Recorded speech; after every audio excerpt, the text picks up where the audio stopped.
saying cash is king. Never has that been truer in 2023, as governments and corporations encourage us to stop using cash notes and coins.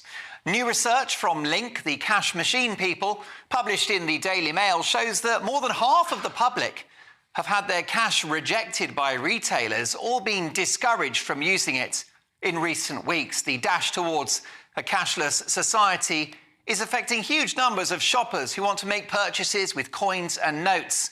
People are now struggling to get pounds and pennies accepted in restaurants and cafes, and whilst paying for parking. You've got to use those terrible apps on your phone. Back to me, folks. Now, for some, tapping your credit card on a machine or waving your phone may be quick and convenient, but the technology comes with huge risks. Take a look at Nigeria, for example, Africa's most populous country, which is seeking to limit the amount of money citizens can withdraw each day. The Central Bank of Nigeria hopes to cap withdrawals from ATMs, banks and cashback purchases at around £30 a day. This according to the Associated Press. Now, they're partly doing this because they're facing a cash flow crisis, but partly because they're seeking to transition to a cashless economy. Terrifying.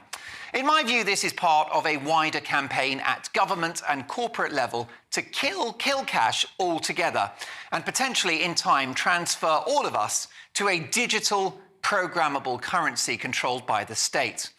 As with the pandemic measures, the push for a cashless society is an attack on people power.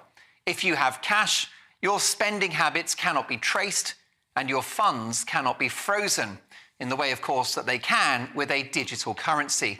Don't forget that tin pot dictator Justin Trudeau, Canada's tyrannical premier, who froze the bank accounts of protesting vaccine mandate truckers. Well, he couldn't have done that with cash. In terms of a cashless society, all roads lead to China. It's the worst case scenario, the thick end of the wedge. Chinese citizens are part of what's called a social credit system, in which people's money is controlled digitally by the government. They've got virtual cash in their virtual bank accounts, access to which is linked to good behaviour. And with facial recognition cameras everywhere, the Chinese public can lose access to their money for the most minor indiscretion. If someone is spotted littering, or walking home drunk, or not being up to date with their vaccines, or guilty of some other perceived crime, this fully digitised system will punish them immediately by stopping them paying for goods in the supermarket or from buying a train ticket, the stuff of nightmares. With a cashless society, the control is transferred from the people to corporations and the state. And in a cashless society, how can you give your nephew a tenner for their birthday or leave a couple of pound coins for that waiter or waitress that served you so nicely?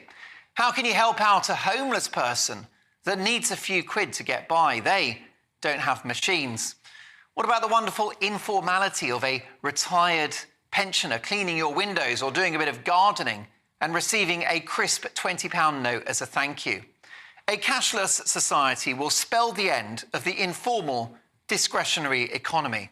Cash is human, cashless is inhuman. Come rain or shine, if you've got cash on you, you're secure. If we allow a cashless society to happen, that could spell the end of your financial autonomy. Don't believe me? Well, ask those Canadian truckers, or the children's pressure group Us for Them, or the Free Speech Union, both of whose funds were blocked by PayPal. Their great crime? Being critical of COVID measures. Welcome to hell. Cash is indeed king. Always has been, always will be. Beware the outlets offering the snake oil convenience of cashless, and fight this at every turn. It's time to put your money where your mouth is. Au revoir, flexible friend.